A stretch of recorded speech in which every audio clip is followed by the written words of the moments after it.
Untuk sesi selanjutnya, pertanyaan akan diberikan kepada Capres nomor 3, Pak Ganjar Pranowo.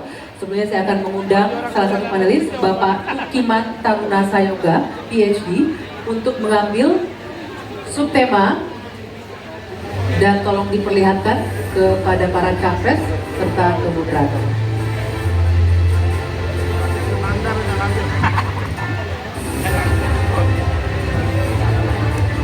Ya, ketenaga kerjaan.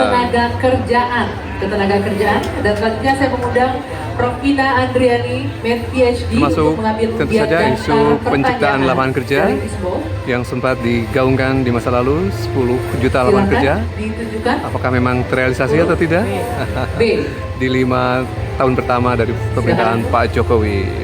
Berikut ini dengan subtema ketenaga kerjaan, posisi amplop masih tersegel. Sekali kami ingatkan bahwa kami hanya akan membacakan pertanyaan selama 1 kali. Mohon para calon presiden untuk menyimak dengan seksama. Pertanyaan ini ditujukan untuk calon presiden nomor 3, Bapak Ganjar Pranowo, dengan subtema ketenaga kerjaan. Pekerja migran Indonesia tersebar di banyak negara. Di sana mereka banyak mengalami masalah, mulai dari masalah hukum, pelecehan, hingga kesehatan mental. Pertanyaannya, bagaimana strategi paslon menjamin keselamatan dan kesejahteraan pekerja migran Indonesia? Waktu Bapak 2 menit untuk menjawab, dimulai saat Bapak berbicara. Silakan. Terima kasih. Kembali negara hadir dengan segala perangkatnya. Ada duta besar di sana. BP2NI ada juga. Kementerian Tenaga Kerja ada.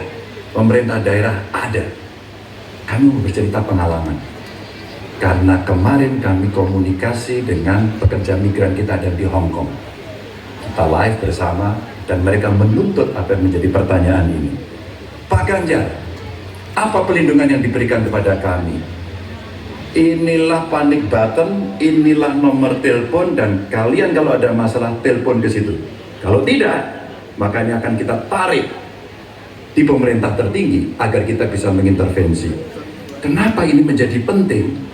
Masalah-masalah yang mereka hadapi, satu, mulai mereka berangkat legalitasnya mesti beres. Mulai mereka berangkat kita sudah harus tahu skillnya apa. Mulai mereka berangkat apa yang ada dalam kontrak kerja, kita pastikan semuanya.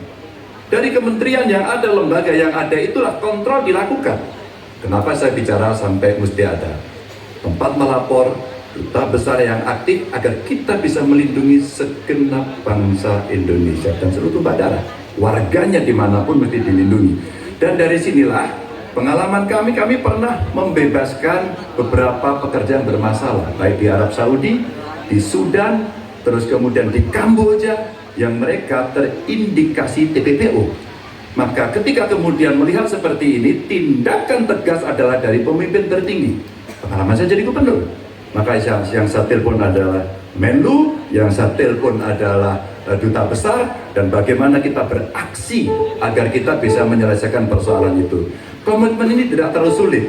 Ketika data benar, instrumen benar, melakukan dengan cara yang benar, maka seluruh persoalan akan cepat diselesaikan. Waktunya habis, Bapak.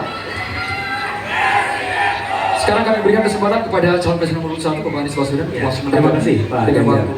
Meneruskan apa yang tadi disampaikan, saya berjumpa dengan para pekerja migran di Malaysia, ngobrol dengan mereka permasalahannya, datang ke desa pekerja migran di Wonosobo, pasti Pak Ganjar juga tahu. Nah, apa yang saya temukan? Memiliki kewenangan di pemerintahan tidak berarti memiliki pengetahuan tentang permasalahan. Yang memiliki kewenangan, pengetahuan siapa yang tahu? Justru aktivis-aktivis pekerja migran. Jadi kami melihat harus dilibatkan para aktivis pekerja migran, mereka yang tahu lubang-lubang masalah di dalam melindungi pekerja migran. Kita memang betul, kita ingin melindungi sejak pra keberangkatan sampai mereka berada di sana. Tapi di tengah itu banyak sekali lika-liku yang ketika kita berada di birokrasi banyak yang tidak diketahui. Karena itu kami melihat libatkan mereka, lalu negara kolaborasi. Kewenangan dimiliki negara, pengetahuan dimiliki oleh para aktivis itu, kita eksekusi, melindungi dan memastikan mereka bisa hidup bekerja dengan tenang di sana. Selanjutnya kami berikan kesempatan kepada Bapak Prabowo Subianto, calon presiden nomor 2, menjawab Saya kok ya harus mengerti juga bahwa saya banyak sependapat. Berarti apa ya? Keberpihakan kita kepada kaum pekerja di luar negeri itu sebenarnya sama. Semua benar. Tetapi menurut saya ada berapa kedutaan kita di beberapa negara kewalahan.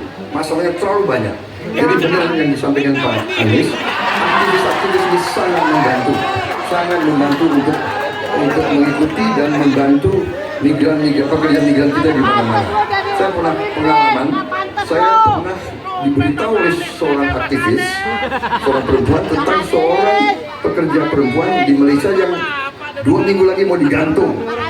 Kalau tidak ada berita dari aktivis perempuan ini, kita tidak bisa bantu dan intervensi. Jadi benar peran aktivis-aktivis sangat penting di bidang pembelaan hak-hak pekerja kita di luar negeri. Mereka adalah pahlawan-pahlawan. Ya, habis. Terima kasih. Waktunya habis. Mohon tenang hadirin sekalian. Kami persilakan kepada calon presiden nomor 3 Bapak Ganjar Pranowo untuk merespon tanggapan dari capres nomor 1 dan juga capres nomor 2. Terima kasih atas masukannya. Karena udah banyak setuju ya baik-baik saja. Tapi kalau kita mesti memberangkatkan mereka dalam kapasitas secara legalitas dan keterampilan yang baik. Yang berikutnya lagi tentu saja kalau sudah kasus, namanya kasus, semua bisa terlibat. Gunakan teknologi informasi, gunakan medsos. Maka kenapa kemudian dalam pengalaman kami, seluruh kepala dinas Anda harus punya medsos. Disitulah orang sebenarnya bisa menyampaikan secara cepat. Maka ketika itu masuk dalam dashboard kami, dalam lapor umpama pada saat itu, kita merespon dengan sangat cepat karena kita tahu persoalan yang mereka hadapi. Menggunakan banyak pintu-pintu untuk melaporkan ini adalah bagian cara menangani kasus yang paling tepat. Tapi mencegah itu jauh lebih baik dengan sekali lagi legalitas, keterampilan, kontrak, dan memberdayakan seluruh aparatur termasuk pemangku kepentingan dan aktivis kalau Mas Anies tadi disampaikan. Saya kira itu cara yang cukup komprehensif untuk merespon persoalan PNI. Oke. Sekarang boleh saya kasih waktu untuk berikan tepuk tangan bagi ketiga calon presiden. Silakan.